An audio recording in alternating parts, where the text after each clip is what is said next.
My family hijacked my vacation plans for my golden sister and her kids. But this time, I had my own secret escape plan. Reddit, I need some perspective on this.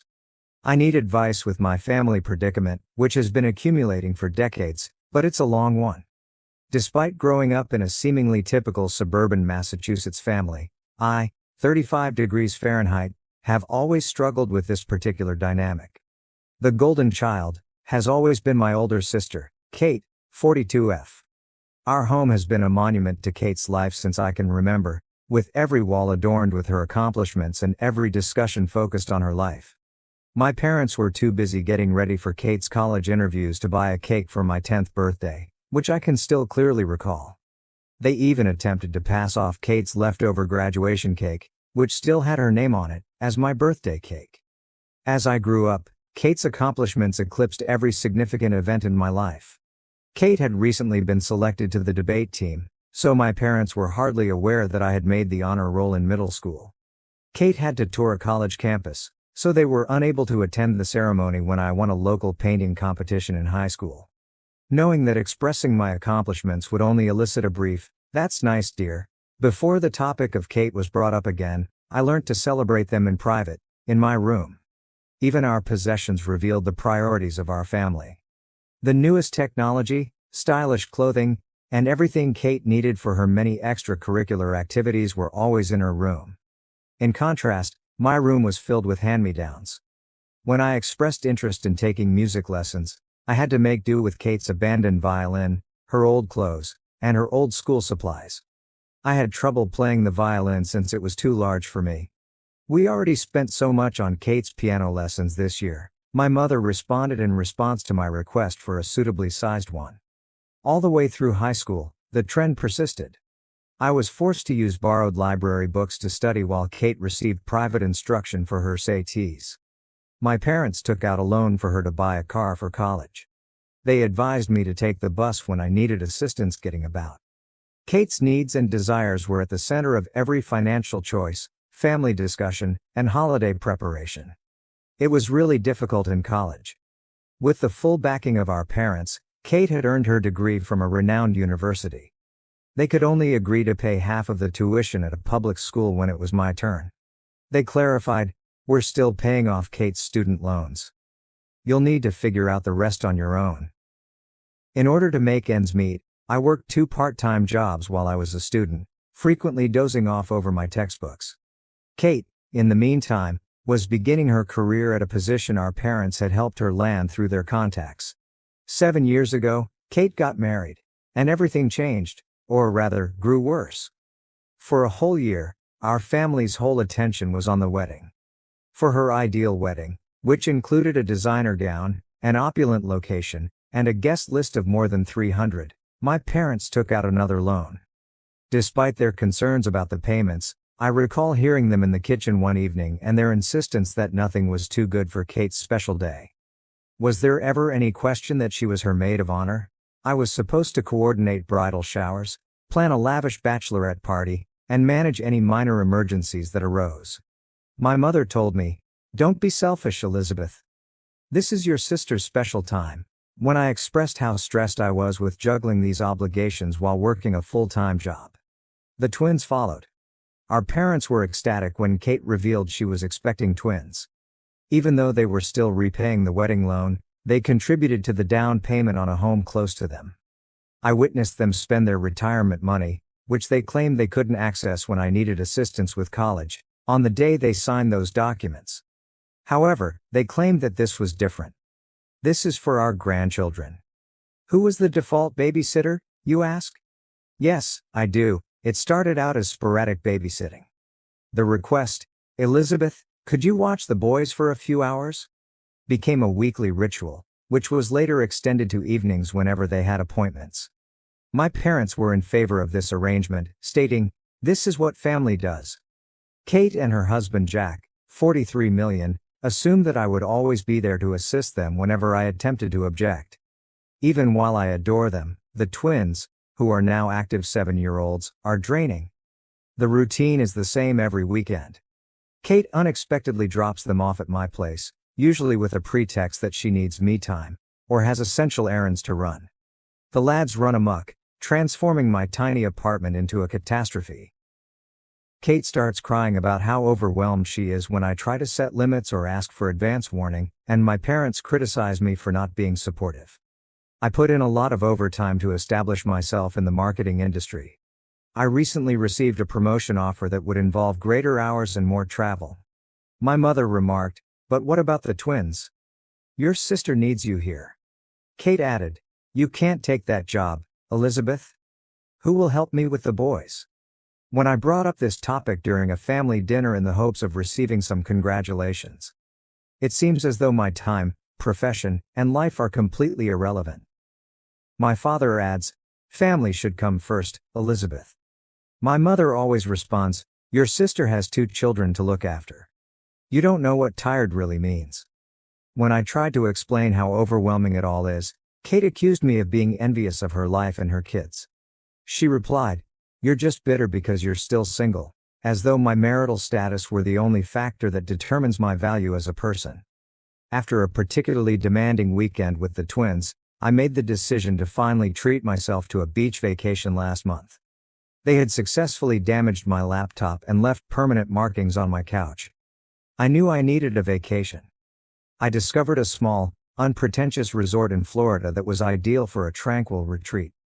My mother's eyes glowed when I brought it up during our weekly family supper. "Oh, that's perfect. We should all go together. The twins would love the beach."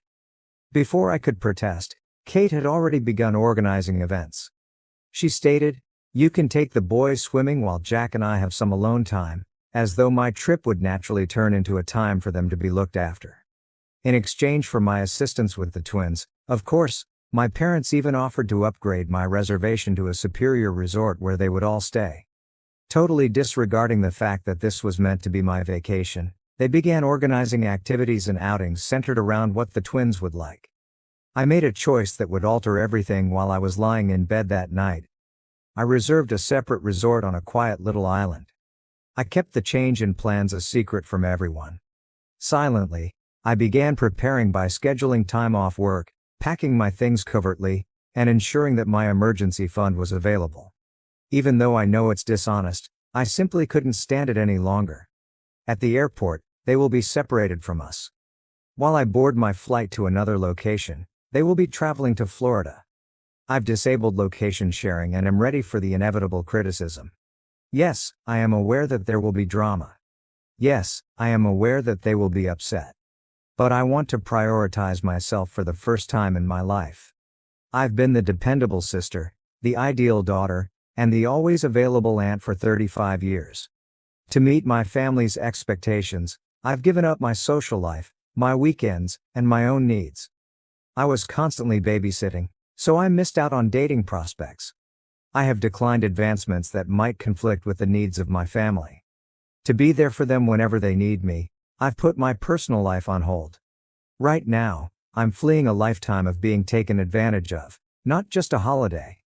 I intend to utilize this as a turning point to set clear limits with my family and perhaps even take a complete vacation from them. I'm sick of always making sacrifices, being the family's pillar of support, and being the dependable fallback option. Reddit, what should I do? Am I exaggerating? Is it appropriate for me to want something else for myself, or should I merely follow their plans and accept my place in the family? First update, I appreciate all of your help and guidance. Since my last post, a lot has transpired, and I want to explain how it all turned out. Although everything went according to plan, the day at the airport was more emotionally fraught than I had anticipated. I purposefully chose a different check-in station that was far from where my family would be when I arrived early. I watched everyone come through the glass walls of the terminal, Jack checking their booking details, my parents looking excited, Kate handling the twins, and Kate hauling baggage. I silently went through security for my own flight as soon as they started to head to their check-in counter. As soon as they realized I wasn't at their gate, my phone began to buzz. The bewildered text first appeared, "Where are you?" "Gate B12 is where we are." Then the anxious ones, "How are you, Elizabeth? Has something taken place?" And lastly, the irate ones, "How could you treat us like this?" The guys are in tears. Before I boarded my aircraft, I switched off my phone. I experienced a peculiar fusion of liberation and remorse for the first time in years. I had lived with that guilt for the majority of my life. However, freedom? It was exhilarating, and it was new. The crowded tourist destination they were going to was nothing like the little island where my resort was located. Years of strain vanished the instant I set foot on the beach. No twins to babysit, no family problems to handle, no schedule to adhere to. The ocean, me, and complete freedom. In fact, the first 2 days were challenging. The twins would be eating lunch now, or Kate would typically require assistance going to bed at this hour, so I kept checking the time. It's difficult to break decades of indoctrination. However, something changed on the third day. I experimented with things I had always wanted to do but had never had time for. I loved every minute of my silly yet fun surfing lesson. I became friends with a bunch of lone travelers when I enrolled in a yoga class by the beach. I even had a spontaneous dinner date with a fascinating man I met at the resort's coffee shop one evening. Even though it was only a casual supper, it served as a reminder that I could live a life apart from my family. When I eventually turned my phone back on after 5 days, that was the true test. There were dozens of voicemails, more than 300 text messages, and 147 missed calls. Even my mother had called my place of employment to report a family emergency. Fortunately, I had previously told my supervisor that I would be taking a holiday. Some of the voicemails were played for me. My mother's tone changed from one of concern to one of rage to one of manipulation. "Elizabeth, how could you leave your family in such a way? The twins are inconsolable. Did we raise you this way?" Even worse were Kate's messages. "You've ruined everything. The lads are persistent in their request for Aunt Lizzie. I can't handle meetings by myself, so Jack had to shorten them." However, one message struck a different chord. My father sent it, and he seemed unsure for once. "Elizabeth, please let us know you're safe even though I don't understand what's happening." I had never heard him talk to me without instantly defending Kate or pressuring me to do more before. I texted our family group chat just once. "I'm having a great vacation and am safe. When I get back, I'll get in touch with you. Please give me space." I then turned off the conversation and resumed talking to myself. The following 5 days were life-changing. In addition to reading bedtime stories to the twins, I also read 3 novels. I spoke with other guests without interruption. Every evening, instead of rushing home to assist with baths and sleep, I watched the sunset. In order to digest years' worth of suppressed emotions, I even began journaling. I ate dinner at a little beachside eatery last night. When the elder waitress saw that I was alone, she inquired as to whether I was content with my seclusion. She said something that stuck with me after I gave her a brief explanation of my circumstances. "Family is vital, honey, but not at the expense of your own well-being. Putting yourself first is sometimes the boldest thing you can do." I didn't head straight to my flat when I got home. In order to give myself time to get ready for the inevitable confrontation, I had reserved a hotel room for 2 nights. During this period, I updated my work emergency contacts, changed the locks on my doors, and, above all, put my boundaries in writing. I accidentally liked a coworker's post on social media, which is how my family found out I was back. My mother and Kate arrived at my apartment building in a matter of hours, constantly buzzing my intercom. Across the street, I watched them from the window of my hotel room, feeling oddly cut off from their spectacular performance. I'm going to confront them tomorrow, at a neutral coffee shop, not my residence. I know it won't be simple, but I've prepared what I want to say. When I consider it, my hands tremble. But I'm choosing myself for the first time in my life. And I know I'm doing the right thing in spite of the worry, the guilt, and the drama that will undoubtedly ensue. I'll provide another update following my talk with my family. I'm grateful because Reddit gave me the confidence to take this first step toward independence. Second update. As scheduled, my family and I gathered at the coffee shop, and it was even more heated than I had anticipated. This is what took place. The encounter at the coffee shop began politely enough. I got there early and sat at a corner table, where I could see the front door and the emergency exit, a habit I'd formed from years of expecting family drama. I could hardly grasp my coffee cup because my hands were shaking so much. My parents, Kate, and, surprisingly, Jack all showed up together. I am glad there are no twins. I raised my hand and said what I had practiced before they began their planned speeches. I'm establishing boundaries, and they can't be negotiated. The 2 hours that followed were a masterclass in manipulating emotions. Kate started crying as she described how my absence had traumatized the twins. My mom attempted to instill guilt, following all that we have done for you. Unexpectedly, Jack tried to mediate by offering a compromise in which I would only see the kids every other weekend. For the most part, my dad sat quietly and uneasy. Kate's statement, "You're being selfish. Family means sacrifice," was the pivotal moment. Something broke inside of me.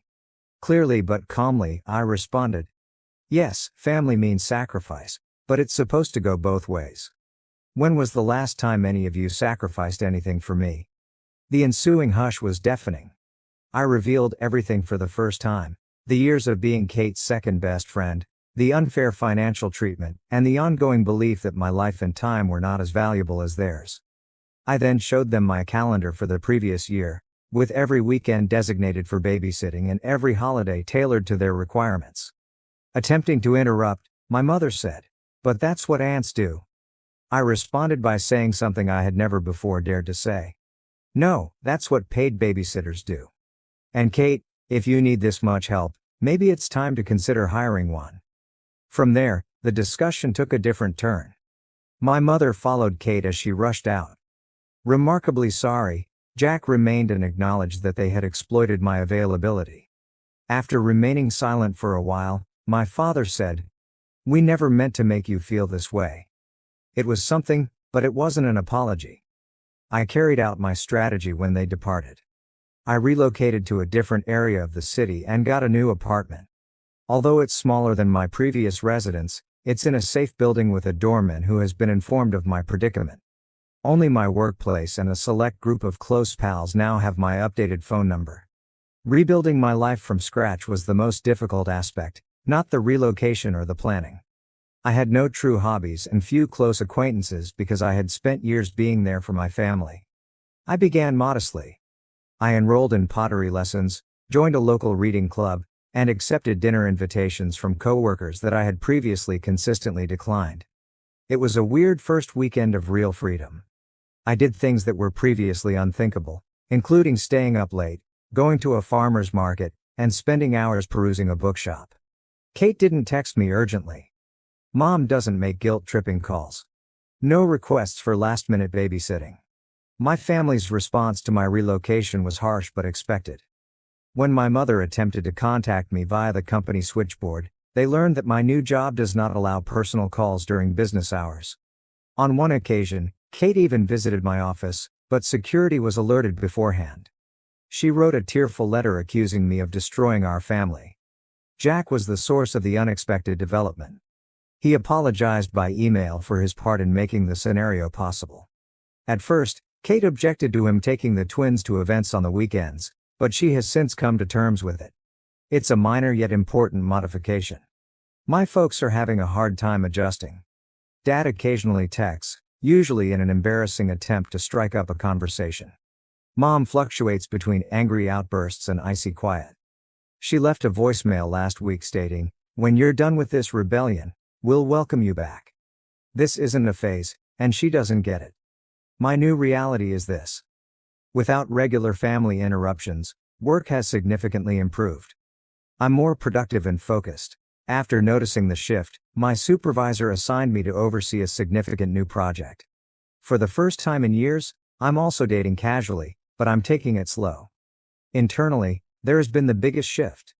I no longer have the ongoing background anxiety that I had for years.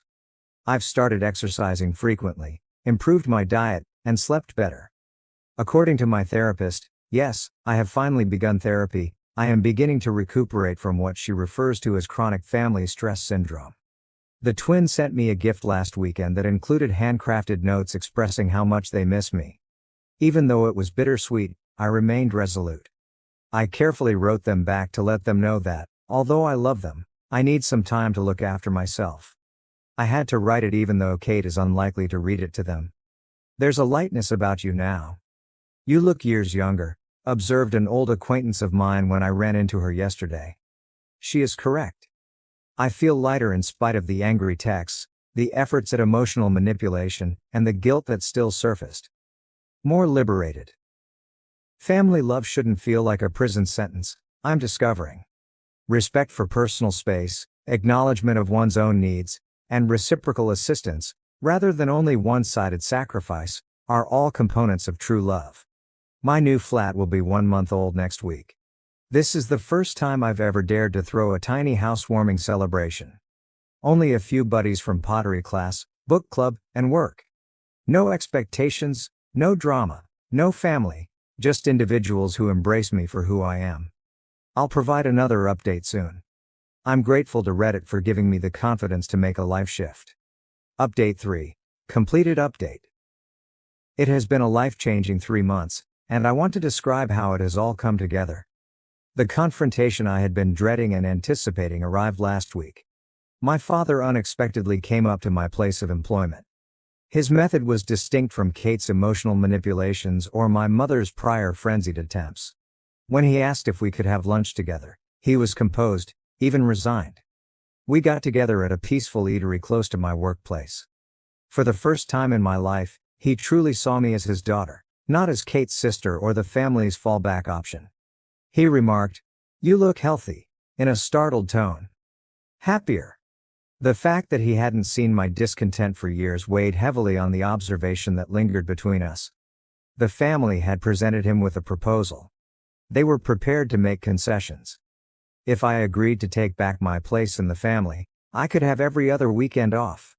He went on to say, they'd even pay for my time with the twins, as though making money off of the commitment would make it more alluring. They still didn't understand, I realized as I looked at him across the table. They did not view my independence as a basic right, but rather as a negotiating chip. Dad, I replied, I'm not negotiating my freedom. I'm living it. The conversation that ensued was the most candid one I have ever had with my father. I described how their incessant focus on Kate had impacted me emotionally as much as practically. I told him about memories he had forgotten or had never noticed, dreams disregarded, accomplishments overlooked, and birthdays neglected. His reaction was surprising. He sat for a long time in quiet, not making the normal defense of their decisions. At last, he stated, "We thought we were doing what was best for the family. We never saw how much we were hurting you." Although that wasn't quite an apology, it was the first time I had ever been acknowledged. When he inquired about my new life, that was the true turning point. He paid attention for the first time as I discussed my pottery lessons, my job advancement, and the new acquaintances I had made. Even though it was not flawless, I showed him pictures of a vase I had built. I was shocked by what he said next. "You seem to have built a good life for yourself without us." Both the recognition and the grief in his voice were genuine. We agreed at the end of lunch that nothing would ever be the same again. He gave me my first sincere embrace in years as he bid farewell. "I hope someday we can be part of your life again, but on different terms." That exchange appeared to set off a final round of family strife. After learning of our lunch, my mother began a fresh round of emotional attacks. She has been informing family members that I need an intervention because I'm having a breakdown. Kate has been making passive-aggressive remarks about selfish sisters and broken families on social media because she feels deceived by our father's approval of my decisions. The difference is that none of it has the same impact on me as it formerly did. I've gained a viewpoint from my new life that I didn't have previously. Their actions, in my opinion, are an attempt to keep control over someone who has finally gained their freedom. My new flat seems like home now. My attempts at pottery and pictures of my chosen family, friends who value my independence and respect boundaries, adorn the walls. I've begun teaching my less experienced coworkers at work, ending the vicious loop of toxic support that has long ensnared me. My connection with time has changed the most. I get to spend the weekends any way I want. I've started learning Spanish, joined a local hiking group, and even started dating someone who respects and values my limits. I'm creating a life for the first time that is true to who I am rather than what my family demands of me. The twins sent me a homemade card last Sunday, which was obviously written under supervision. It was filled with regrettable statements about how much they miss their aunt. This would have previously led me into a downward spiral of uncertainty and remorse. Rather, I responded with a tender yet strong letter, stating that although I may not be as involved in their everyday life, my love for them hasn't changed, and that sometimes grown-ups need to look for themselves. According to my therapist, I am exhibiting what she refers to as post-traumatic growth, not merely moving past the past but creating something more robust and wholesome in its stead. She has assisted me in realizing that I am not responsible for resolving the dysfunction in my family. Yesterday was the most recent development. Jack, Kate's husband, contacted me to let me know that my stance has caused changes in their home, not to place blame on me. They've finally recruited part-time help to help with the twins, and he's become a more involved parent. Jack believes it's better for everyone, but Kate is having trouble adjusting. I'm sitting in my home office getting ready for a business trip next week as I write this last update, something I could never have done in my previous life. A frame quotation that speaks to my path is on the wall behind my desk. Sometimes the bravest thing you can do is set yourself free. I want to express my gratitude to everyone who supported me and followed my tale. You gave me the confidence to make my own decisions. If you're wondering if people in comparable circumstances are selfish for desiring their own lives, know that you're not. Being free is not selfish. Treating oneself is not unkind. Setting limits is not a sign of treachery. I have no idea how my relationship with my family may develop in the future. Perhaps one day we'll discover a different kind of connection, one based on respect for one another rather than duty. In the interim, I'm concentrating on fostering the life I've built, including my friendships, interests, profession, and, above all, my sense of self. This is not merely a conclusion, it's just the beginning. And I'm looking forward to what comes next for the first time in my life. That's it for today's stories. If you enjoyed these, don't forget to like, subscribe, and hit the bell icon so you never miss an update. Have a crazy story of your own? Drop it in the comments. I'd love to hear it. Thanks for watching Redditary, and I'll see you in the next one.